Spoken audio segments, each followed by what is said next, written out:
And we were really amazed that people were lined up. They had to kick us off stage because we ran out of samples and people were in line to get them. So that really says anything. And cooking is about love. Mm. It's about sharing your love for your family, that you want them to have something really nutritious, delicious, and it's from your heart. So that's my thing.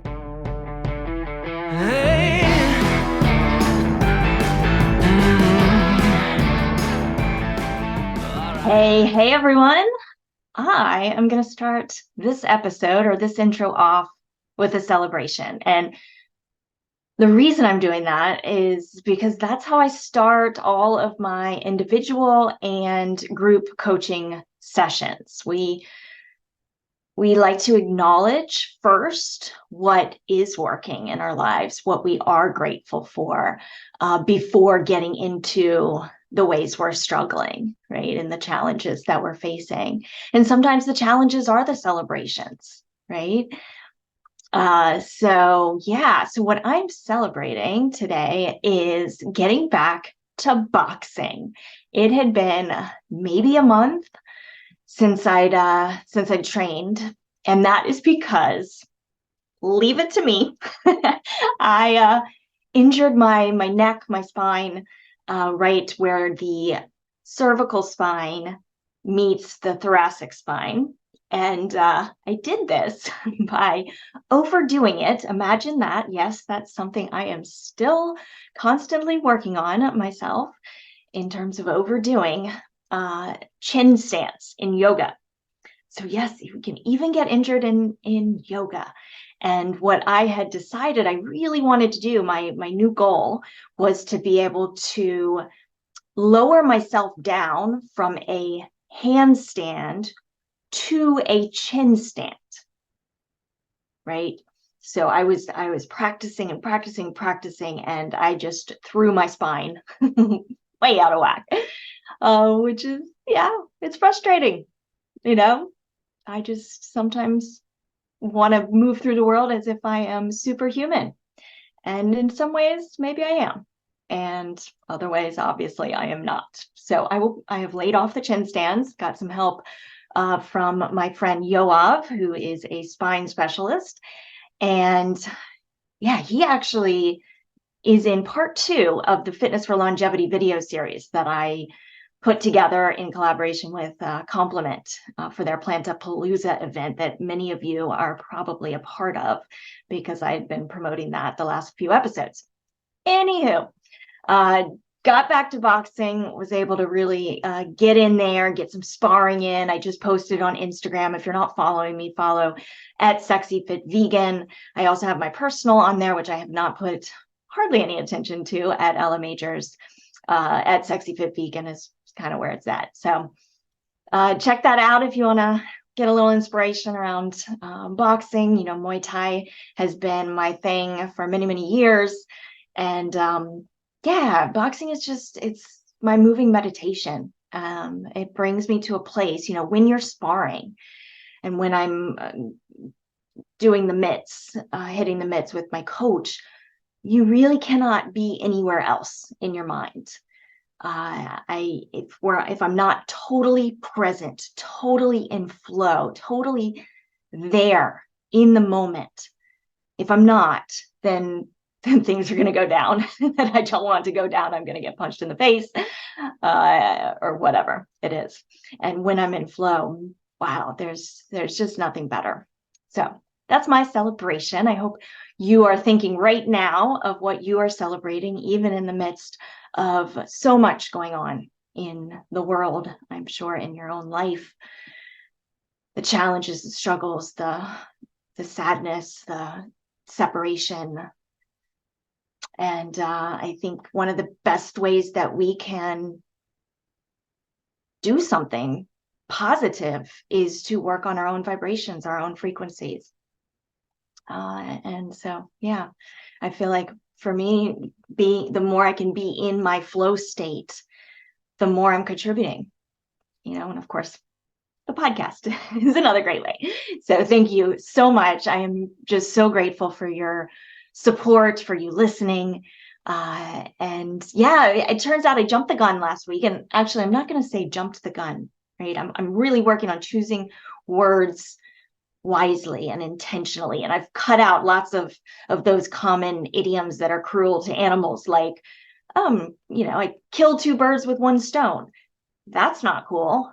What about I feed two birds with one scone? I like that one. So anyway, what I did last week was announce that this week would be a co-host situation with Quinn, who I'm referring to as my person.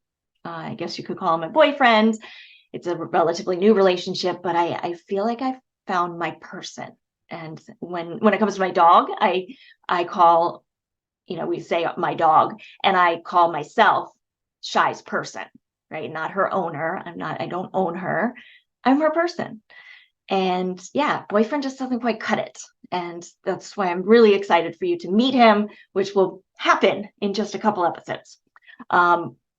Most likely next episode. So that being said, I want to get to today's episode, which is fabulously fun and insightful and actionable as well. Before I do, are you signed up to receive my monthly newsletter, the one I call The Way? And The Way stood for The Way Out is Through. And now I am debating on if the way out is through or the way out is in. So I'm glad I just called it The Way because this is something I'm contemplating. I was thinking, I created it thinking the way out is through, and I still believe the way out is through, but I also think the way through is in. What about that? All right. Anyway, I send out a monthly newsletter once a month, and it has my top 5 latest badass discoveries, insights, and explorations. I'm talking about books I'm reading, quotes I'm pondering, podcasts I'm listening to, food I'm eating, recipes I'm trying, workouts I'm doing and recommending, gadgets I'm playing with, all sorts of fun stuff. So I definitely recommend. It only happens once a month, and the link to get on that list is in the show notes. So yeah, sign up for that. It's fun. All right. Now, let's get to today's episode. I had the pleasure of interviewing the hosts of the lifestyle brand Plant-Based in the Burbs. And that's Sherri Johnson, aka Sherri, who is a fitness expert, entrepreneur, and the founder of W29 Activewear. Paige Parsons-Roache is a longtime friend of mine. She's an eco-vegan, event and media producer and communications director. Together, Sherri and Paige bring the Let's Chat show to Instagram Live weekly, showcasing various impactors in the vegan space. I was one of those guests, and I will be again. They also are featured chefs on the Unchained TV global streaming network, provide cooking demos at Veg Fest and community events, as well as offer uplifting content on their YouTube channel, Plant-Based in the Burbs. Speaking of YouTube, you can also watch this episode and all the episodes of Rise and Thrive on my YouTube channel. And that's the Sexy Fit Vegan channel. So if you go to our podcast page, link is in the show notes, you can click on over to that YouTube channel and watch if you'd like. All right, you guys, let's do this. All right, we are doing this. I am so thrilled to have you both here, Sherri and Paige. Thank you for being here. And we saw each other just not that long ago at the Vegan Women's Summit. Yes. So good to be here. Thank you. Thanks for having us.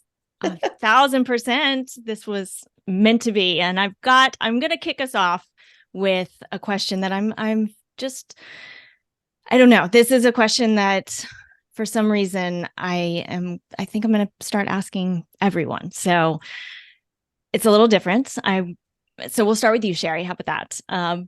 Okay. Beyond your bio and all the accomplishments and accolades, who is Sherri Johnson? Who is she? Besides all, well, 1, woman, 2, mother and wife. I'm very energetic. I'm tenacious. I love helping people. That's just part of me. I love inspiring people to make change, and I've always been that way. I love talking to strangers. Um, I'm very outgoing, but I do have a side where I do like to be a loner at sometimes. I like to have my own peace and quiet. Let's see, what else am I? That's a good question. That's a good question because most of us don't think of ourselves beside the titles that we have. I'm still a dreamer. I'm a kid of heart, and I'm always dreaming big, and I'm always dreaming, and I'm always thinking of ideas. That's something that's innate in me. So I love people, and I love being loved, and I love relationships with others. And yeah, I think that's how I can sum it up. I love it. I love it. And you, Paige? You stole everything. No, I was kidding. I was kidding. Yeah, no, you started so beautifully there. Woman, mother, wife, passionate, being committed to causes that matter to me, and I feel that matter to change the world in a way that's a positive. I wasn't always this way. I really wasn't, but something clicked in me in my 20s. And I realized I wanted to make an impact bigger than just my small world. I wanted to really make an impact, to leave a difference for the future generations. I am, did I say passionate? And I'm also very go at it. When I see something, I want to just really go for it. And I would say my family would say, Mom doesn't stop, so I'm unstoppable. And let's see, a lover of the ocean. I've also fallen in love with the mountains. I live near the mountains, so I love nature. And I love making educational difference with kids as well for their future. Yeah, that's me. I love it. And I know when you talked about that, composting just came into my head. And so I think we're going to have to get to composting. When I was a little kid, so I was born in a little log cabin with an outhouse, and we had a little garden and all that. And my dad was really big into composting. Now, of course, since I moved to Miami and I live in a condo, and I feel so separated from all that. And so when I read about the composting you're doing and teaching kids, I do want to get to that as well. But first, let's talk about how you two met up and how you started. Let's go there next. Either of you. Okay, so I guess I'm gonna take that. So Paige and I were in the fitness industry. We worked in an all-women's gym. Paige was the group fit instructor. And at that time, I was the front desk. Like, I checked people in at the gym. I just needed to get a job that worked in the hours that I could pick up my child. And I'm really trying to think how that relationship forged. I know as time went on, I became a personal trainer in that same gym. And I think that's when we started to bond. And then I became Paige's trainer because we were always in the gym early in the morning.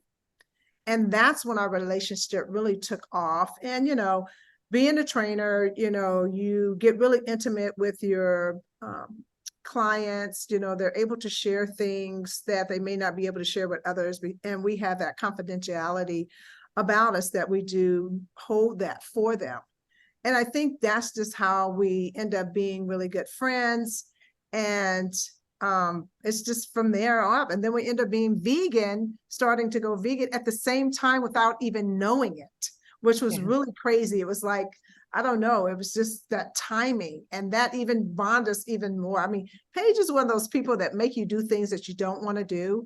And she was always making me do things or go places or do things that I don't want to do. But I always enjoyed doing it, that's, you had a friend like that. And so all right, you have to give some examples of that though. Okay, so I think the first one was, do you remember when President Clinton, I don't know if he was President Clinton at that time, But she said, we have to go upstairs. We have to go upstairs to President Clinton because he's talking. I can't remember what year it was. And so here we are. We're going up there and we're taking pictures with the, with the poster president.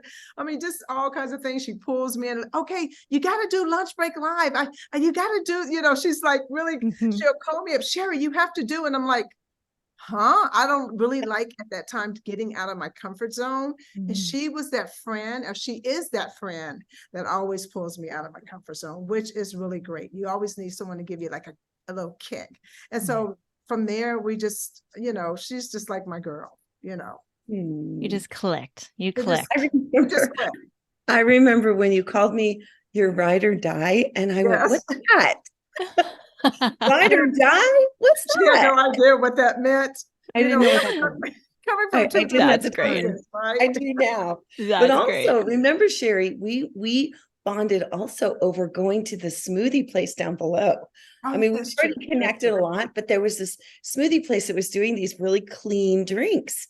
And I remember us just going down there several times. And then we were bantering, and it was when Facebook Live was just really kind of starting back in like 2015 or 2016, right around there. And we both had gone vegan, and our friend that was there, Sherri's friend, really, said, want me to like hold the camera for you? Something like that. And then he said, you two are good together. Like, you're funny. And we're like, we're just being us. Like, we're just having some fun. And then that's how it evolved into, going live on a regular on Unchained TV, and then doing shows and kind of going from there and kind of building the brand, lifestyle brand around us just bantering, having fun.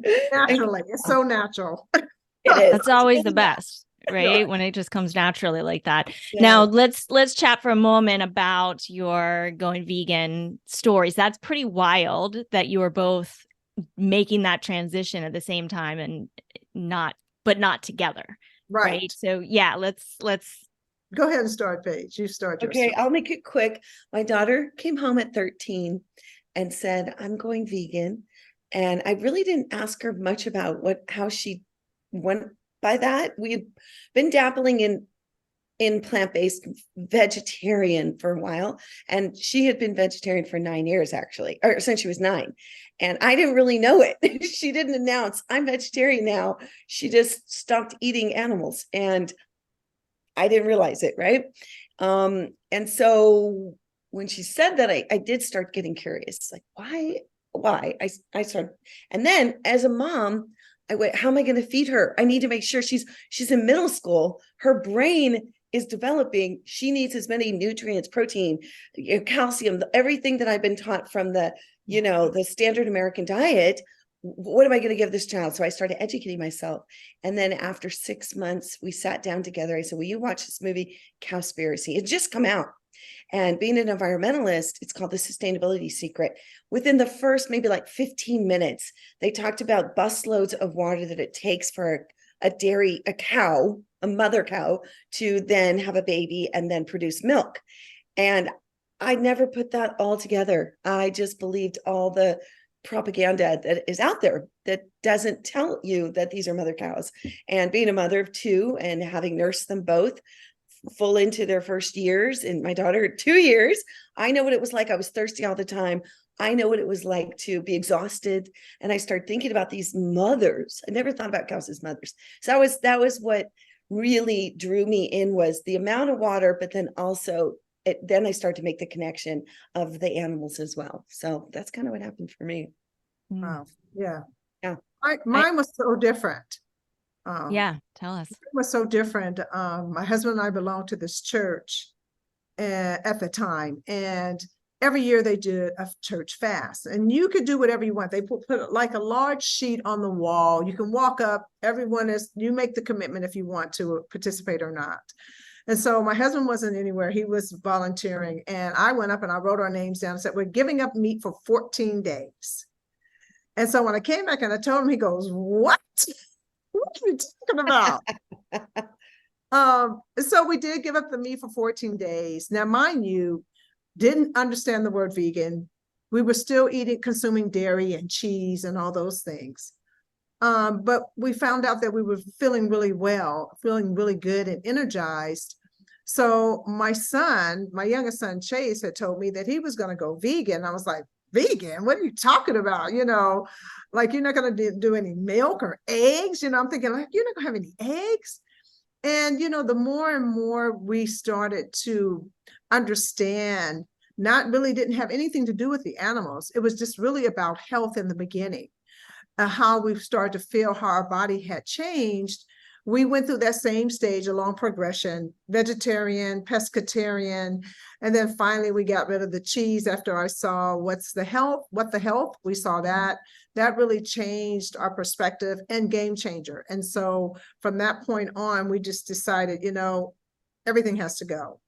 And then as I started to learn more about being in this space, then that's when I was really aware of what was going on with the animals, how it's affecting our planet, what it's doing to the human body and to your generations of your family, dying from heart disease, cardiovascular, blood pressure, diabetes, and that is a part of the food that we're consuming. And so that's what really triggered us to, come on over to the community. Amazing. And as you started to get more and more on board and go through that journey, was there times when you were like, now I got to share this with other people? At what point did you feel called to actually then start to share that with others? You know what? I think it was just naturally because people always wanted to ask, because I'm naturally thin, but people always want to know what you're eating, especially with your clients. And look, I don't try to force. I'm not one to force, but I am one to tell you, and you have to make that decision. And I think I just start talking about it with my clients, and even my family. It was really difficult, because, you get all the naysayers and all those people who says, how are you going to make it? You're not going to live. You're not getting enough protein. The basic sayings, where's your protein? Well, you know what? You're getting protein secondhand. I'm getting it straight from the source, right? And so people, I just kept leading by example. Basically is what my husband and I did. Every time we would go to a function, a family function, if they didn't have the food, I would bring my food, or I wouldn't eat until it was over, and then we'll go someplace where we can have our food. So, always leading by example, I think is the perfect way to do that. Agreed. And we can't force people like that. No, you can't force people, but it is a matter of, okay, well, how can I be most impactful? How can what I'm doing or saying, have the greatest impact? exactly. Right. And so at what point did you all, how did Plant-Based in the Burbs come to be? Oh. That's such a great name. You have to tell us the real name though, Paige. Oh yeah, okay. The first name we had was The Shift Show. The Shift Show. Shift your perception. But if you say The Shift Show a lot, Shift Show, Shift Show. You run into trouble. You know what it sounds like. It does, and you can say it here. I know. The Shift Show. Yes. Yeah, it sounds like The Shift Show. Instead of being The Shit Show. Oh, I thought that wasn't on purpose. The Shift. No, it really wasn't. It was because I was thinking that could be a really fun little play. Shift Yeah. show. Like I would have thought, okay, but got it. I was Understood. actually thinking Yes. more like, shifting your mind. Right. Yeah. Your body is shifting, yes. And your body, Right, moving your body, shifting your mind. Yeah. And then we were, dabbling in names and things. And I got to hand it to Jane Velez Mitchell, actually, of Unchained TV, because we were in a conversation with her. And we said, she said, well, you live out in the burbs, and it was like, you're right, we do. So then we were like, you know what, plant-based in the burbs. And the reason we chose plant-based was we really wanted it to be welcoming to everyone. Some people have energy around the V word. Some people, so we're like, we know we're vegan. We know we're in it for all the reasons. We don't have to prove anything to anyone, So we're like, let's just call ourselves plant-based in the burbs. And it has a nice ring to it. And that's kind of how that happened. I was thinking about something though, because you said, I can't remember what you said, but it made me think about at the gym. Oh, I know how we wanted to make an impact. I was leading these group classes, right? Yes. And I would talk to this one gal at the gym who managed one of the managers of the gym. And I was telling her everything. I was like, practice, not even knowing it, but I was kind of practicing things with her. I was just like, she was so open. So I was just sharing things and I really was unattached. And she's like, wait, so I didn't know that. Tell me more. And she kept asking. So then one day she said, what about like, do you want to do like we're doing an open house. Do you want to do like a vegan cheese spread? Because I said, I just tried this vegan cheese, Miyoko's. It was so good. She goes, here, let me give you a little budget. I go, sure, I'll set something up. And the next thing you know, as people were walking in, I had samples for them. And I'm like, this is so fun. And then she let me do like a smoothie, cheesy. I don't know. I did several of these demos at the gym. Like we just kind of worked them into the day. And I started to realize like, I really kind of like this giving back. I had homeschooled the kids for 10 years, but I was really kind of behind the scenes. I wasn't doing a whole lot of group teaching, but I watched a lot of people do it. And I think it's just in my nature now to want to just give. So community opportunities, I do try to find ways that I can, maybe educate and incite people, and I have fun at it. So That's great. Coming off the stage from the SoCal Veg Fest over the weekend where we cooked, and it was our first stage experience where we were on a stage and we were in front of people and they lined up for samples afterwards. Yeah. That's pretty cool. That was really fun. Fabulous. Oh my gosh, I love it. Now, I'm so glad you got to do that at the gym and had somebody receptive, because in my experience, the fitness industry is still really far behind. I mean, they're just so stuck on, well, I mean, and I think part of it, and tell me what you think, but the fitness industry traditionally has been very little about health. I mean, it's really about how you look on the outside, right? Exactly. And so they're like, okay, well, eating this meat and we've got it down, and I can eat meat and broccoli and protein shakes and get a ripped body and look healthy on the outside. So why am I going to change that? Like, I feel like there's so much resistance among trainers in the fitness industry. Do you have any thoughts on how that's progressing at this point? Because I still feel like that resistance is really strong. I believe the resistance is there, but there's still a little window of opening. Like there's a lot more vegan pea protein powders on the market now. There's a lot more trainers that are plant-based or vegan on Instagram showing people how they can still build that muscle and have that lean cut physique by just eating vegetables, tofu, tempeh, things like that, avocado and things like that. Now, I did go to the fitness expo here. It was just too much for me. I couldn't handle it. It was a lot of whey protein, people talking about, eating so much meat. It was really, it's really, for me, I think it's a shame that we really are focusing on the outer appearance of our body.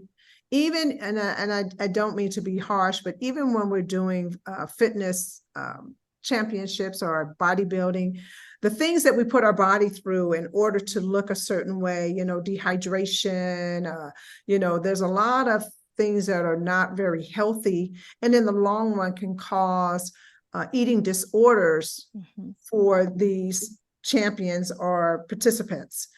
And I think that, we really need to open up our minds and see that there's more than one way to have this beautiful body inside and out.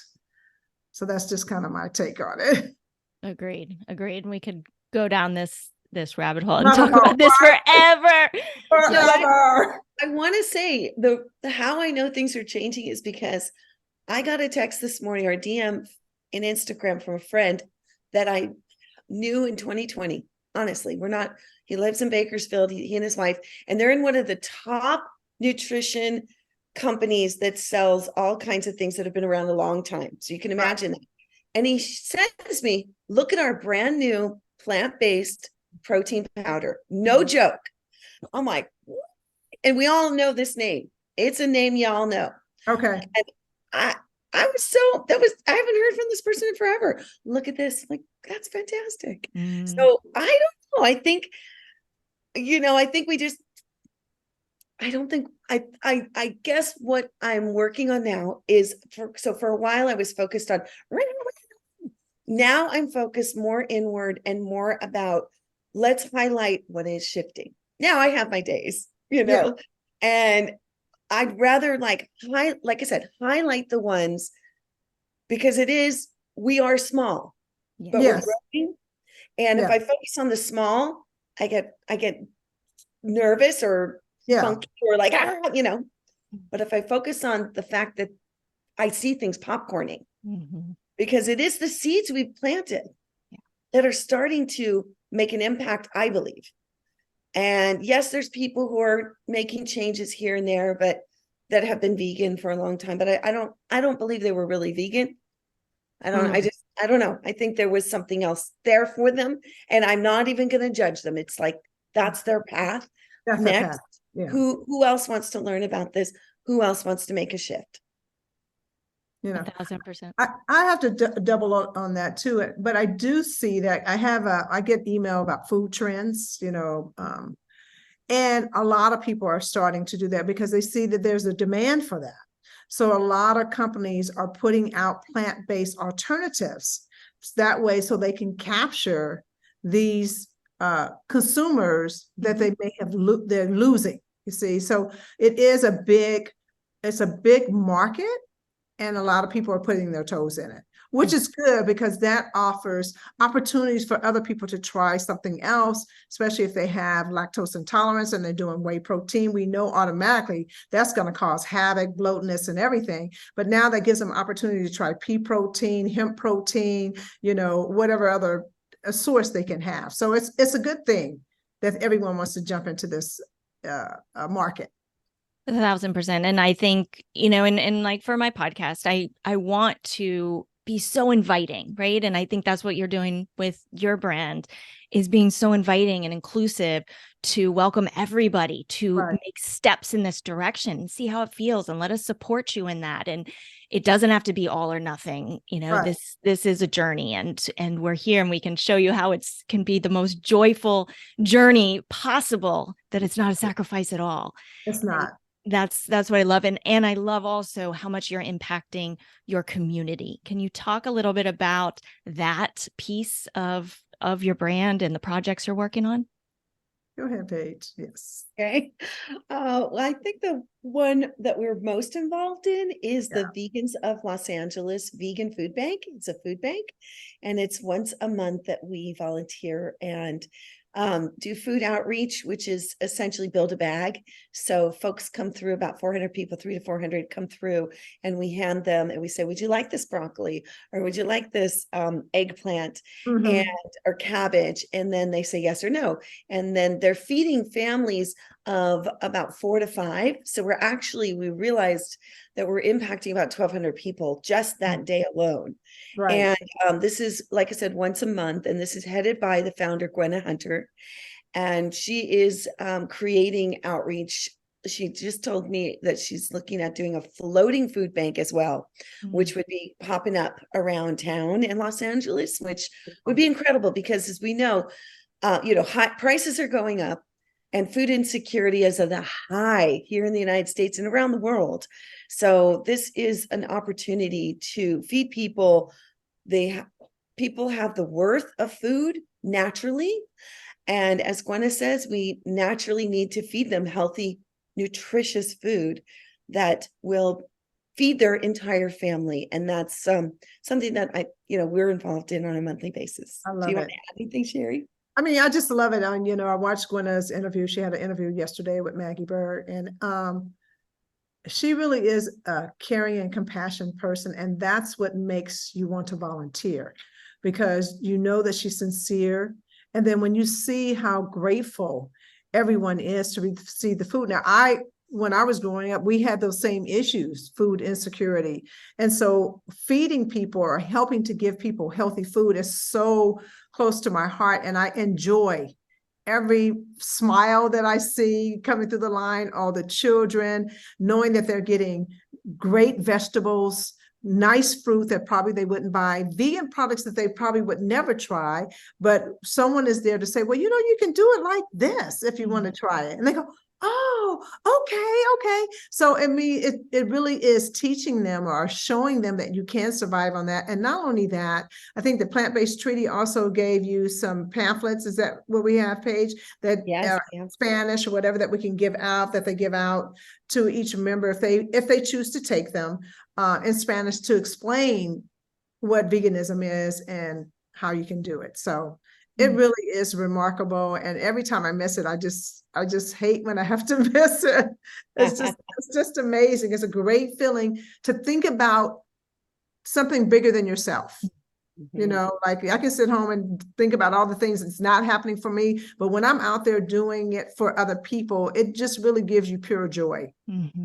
That's how I can explain it. And we And also, I was just going to say one more thing is that we worked out a compost scenario now. But at first, when it was in between, I was bringing the things that were not presentable to the public, that were, you know, a little bit brown or something. And we do a sorting the day before, volunteers do.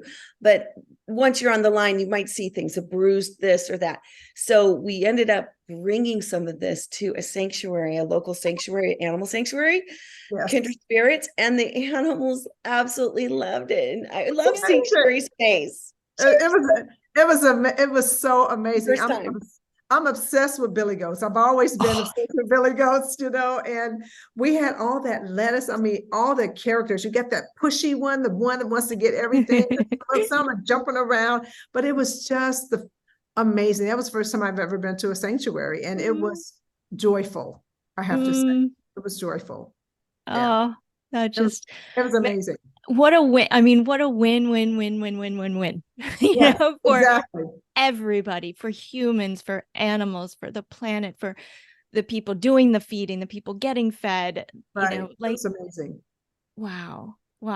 This is that fabulous. brings me to you know, Sherri and I have talked about wanting to do more with sanctuaries, animal sanctuaries. So Sherri, I just came up with this idea. Why don't we'll coordinate a day where we can bring our pre-vegan family and friends and just go to one of these cool sanctuaries. We can go to that one. You know, like plan a day and go visit and just bring family and friends and see who wants to come. Yeah. It's the animal. Yeah. And we can bring some food that we would have compost into the green bin, because in California you could put it into the green bin. But we could carry that and bring it over to the little critters. How fun. Sounds cool. Big ones too. They have cows there now. Yeah, they have cows. Oh, yes. All kinds of chickens. I have never seen chickens that looked like they had fur. You know what I mean? They just like a little bitty flat feet, you know, little short chickens. It was just really cute. I was like, what is that? Yeah. And I can tell you that the gift of bringing that food is from somebody who, you know, I'm on the board of the Hogs and Kisses Farm Sanctuary in Virginia. I'm headed up over there next week. And yeah, when the community donates and shows that interest and shows love in that way, it's so meaningful to the sanctuaries. We are actually contemplating now our next species, what we will be bringing in next. We've got pigs and bunnies as of now. So yeah, it's exciting times. Well, speaking of food, Sherri, you are very comfortable in the kitchen. I know, Paige, you were a little later in the game, like getting comfortable with the really, you know, owning the vegan kitchen. But I know you have been, your grandmother, was it, who was really great in the kitchen. How has that influenced you and the cooking you do now? And, you know, in terms of maybe some traditions also around, I don't know, Thanksgiving, that's going to be coming soon when this comes out. Can we chat a little bit about that? Yes. You know, this is interesting. My great-great-grandmother was an excellent cook. Then she passed it down to my grandmother, then to me and my sister. And I think I gravitated to it more, even though I don't want to own it. I do feel at ease when I'm in there and I have a purpose that I'm making something. I think what made becoming vegan made it really exciting, because now I had to try everything that I was used to and try to do it vegan. So now it's like being in the science lab, you know, trying to concoct your traditional food. So finally mastered my sweet potato pie. That took a minute. That took a while. I used my grandmother's recipe and just swapped out everything. But, you know, some things you have to change because of the consistency, not having the eggs to bind everything. So, you know, I played around with different things, flaxseed, cornstarch, or arrowroot, or things like that. Pretty much I'm doing everything, I'm just swapping things out. Nowadays, you can pretty much do it, like mac and cheese, you can either use cashew cheese. I use carrots and potatoes before I made cheese. It's just like you search the internet and you go, wow, I can do that. Okay, so I got to try it. So that's just how I just kept going. And with my family, it made it easier because we all were eating the same. Before, when I had all four of us was here, we had some, one of my sons was not vegan. So, we had to make allowances. Now that we were in the house, just my husband and my other son, it's really easy, and when my oldest one comes, he eats vegan, and that, he eats vegan when he gets here. So it makes it easy, not trying to have to make so many different meals. But when you had growing boys and they weren't doing that, I had to, that's just what happened. But I love in the kitchen sometimes now. I love cooking, like when Paige and I did SoCal Veg Fest. That was amazing. It was the first time we ever did that. And we were really amazed that people were lined up. They had to kick us off stage because we ran out of samples and people were in line to get them. So that really says anything. And, cooking is about love. It's about sharing your love for your family, that you want them to have something really nutritious, delicious, and, it's from your heart. So that's my thing. That's my deal. Now my question follow up on that is, did your family cook healthy food? Like, were the ingredients healthy, or is that also something you've kind of not only getting out the animal products, but also swapping out things to make it healthier? Is that something that yeah. Of course, because, my grandmother's from Kentucky, and so we had a lot of fried chicken, fried this, fried that, a lot of Southern soul food, collard greens, she would make, oh my gosh, she used to make a lot of stuff. I don't even hate to say it, but when you come to the South, they make neck bones and, and it's the so weirdest thing is I just never even put it together. I mean, that is just what's so mind-blowing about eating unconsciously, that you just really never paid attention to where this food, chicken wings, it tells you what it is, but you still don't compute, I was looking at something on Unchained TV yesterday. I don't know who the person was, but she was on the streets on Hollywood Boulevard asking people would they like to have breast milk, right? Dotsie. And everyone, Dotsie. So everyone was like, no, God, no. Yeah. And so she walks up to this young guy. I don't know, he could be 20 something. And she said, do you drink milk? And he says, no, she said, do you drink such as cow's milk? And he says, no. And she says, so do you drink milk at all? He goes, yes. I said, well, what cows? She said, well, what do you drink? I drink the milk from the grocery store. I saw that. And I was like, oh, see how we are so disconnected from the source of our food. That it just blew my mind. I had to rewind that because no, I drink the milk from the store. I don't drink cow milk. Well, that just shows you how we're so disconnected from our food and how we eat unhealthy just from generations eating things that brought down lots of butter, lots of sauce, lots of fried food, lots of oil, lots of grease, lots of bacon, all those things have saturated fat, causes arteries. And then that's why you have generations of people having those things I mentioned, diabetes, cholesterol, high blood pressure, dying young. And people think that runs in their family. So they think that they're going to end up having that same fate. So changing all this to vegan and healthy. Yeah, mindful. We do have vegan food that's unhealthy, but I try my best to keep it as healthy as I can. And we, sometimes you got to have the unhealthy because it's just what it is. You're actually making me think about the fact that, oh my gosh, Cornish game hens. That was in our family. Rabbit. My mom would cook up a rabbit. Wow. Just thinking back, steak was part of our lives. I mean, there would be steak on the table on a regular. And I remember just trying to chew it. It's like, let me get that napkin and add it to the peas. Yeah. But then you wanted to eat the chicken skin. Yeah. In the way it was fried and the way grandma's fried chicken.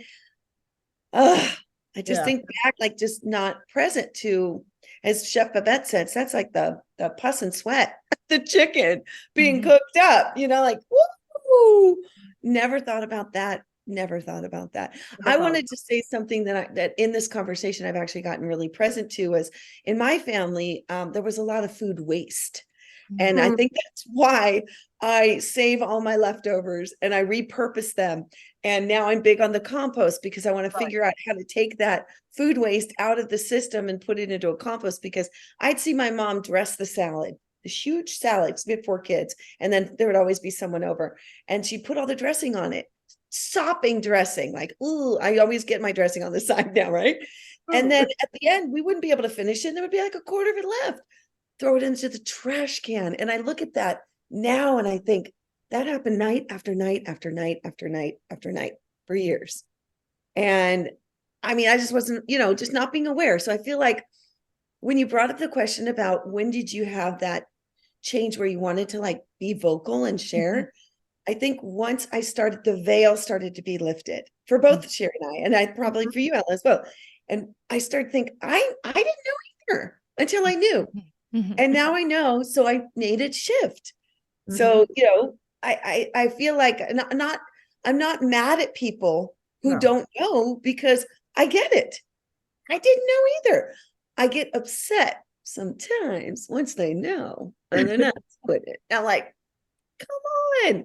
There's so many reasons. So that's where, I manage my mental wellness.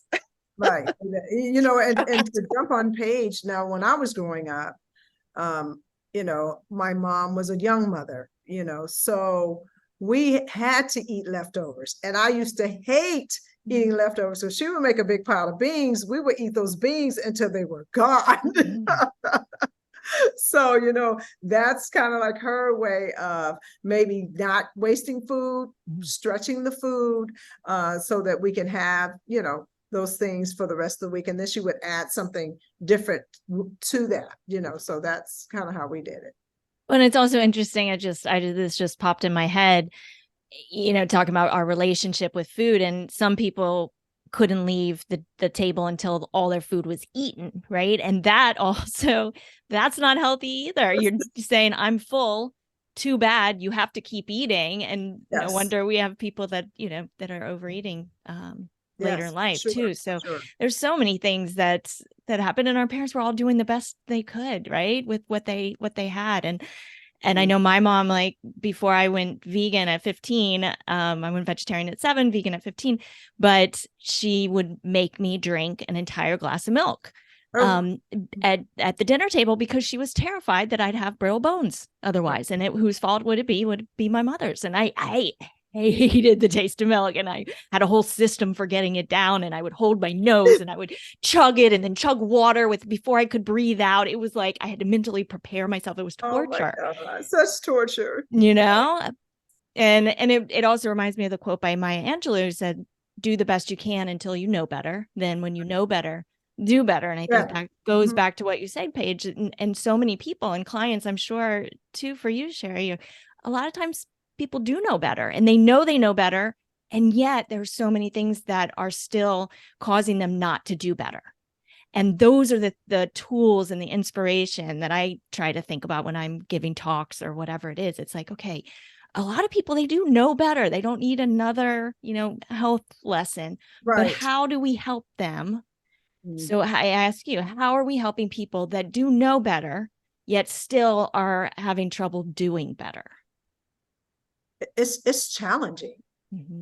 I mean, really it is. I mean, just like my family, they try it for a little while and they go, oh, I couldn't do that. I was getting fat. That's the main thing. I was just getting fat on the vegan diet. I'm like, well, it's the choices of the foods that you're making. Now, when you first start, you may have to use the mock meats because you're used to your plate looking a certain way, but it cannot be all of your diet. It can't be everything that you eat. And, I think too, really, you have to be ready here. I don't care how many times we can tell you, share it, give you healthy tips. It's all about mindset, just like working out. It is your mindset. If you can sit and watch an animal be tortured and then turn around and eat an animal, that says a lot about a person. And so I think, it's a challenging job. You can inspire, like I said, lead by example, share food with them to give them ideas. And if they can incorporate some of that in their diet, that's a win. Mm-hmm. That's a win, So like you said, we have to take them where we can get them, how we can get them. And, the mind is a powerful thing. Paige, I know your husband is a flexitarian, yeah? Yes, and a reductarian, combination of those. But, I just thought of something too, because I have a very dear friend who's been plant-based for years, and she's shared with me, go to vegan restaurants for years and years, 25 years, right? And it took my daughter to come home and then me to be educated, start getting educated. Then I wanted to say lifestyle. I got this lifestyle book about Rich Roll and his family who lived, not far from here, but I kind of went, okay, there's a family showing family enjoying being vegan together, plant-based. And so I was like, okay, let me see these recipes. Like, this doesn't look too hard. I think I could make these. So it took like the seeing of something of how this could be a practicality in my own life. And then I think by sitting down with her, watching Cowspiracy, being an environmentalist, the other light bulb that went off was for a future planet for her and our son to leave a better planet for them, that it would be really selfish of me to continue what I'm doing. Because living in California, I've been mindful about a drought. We're mindful of a drought for a long time. Right. And even when we moved to where we live now, they said, no more lawns.